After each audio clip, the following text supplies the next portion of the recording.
So, thank you for tuning in to the birth chart series where you're going to understand fully what every part of your birth chart means. We are now at the moon's nodes.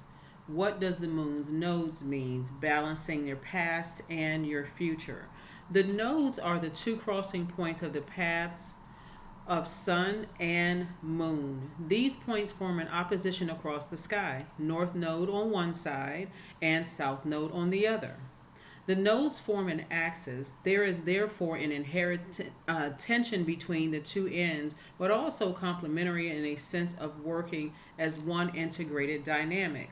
So when you hear South node means that it's a set of habitual patterns that we readily fall into, often because they were laid down in early life and have been reinforced through endless repetition.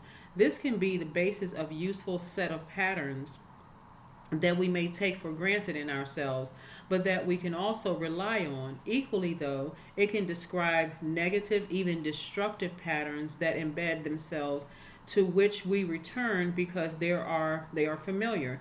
At the South Node, we are invited to engage in self-reflection and to move beyond patterns that no longer serve us.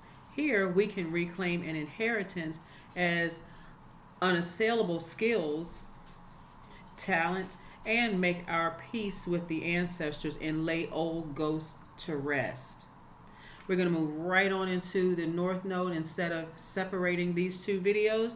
Your North Node represents a path to tread and future to be made. Unlike the South Node, this is unfamiliar territory. This end of the axis challenges the ingrained assumptions and patterns of the South Node. The nodes work as an axis and are equal value. We oscillate back and forth between the ends. The nodes represent cycles of crisis, reevaluation, release, and then forward motion, a pattern that continues throughout life and rhythm with the 18.6-year cycle of the nodes around the chart. So there you have it. When you hear South and North Node, that's exactly what they mean. Let's move on to the next part.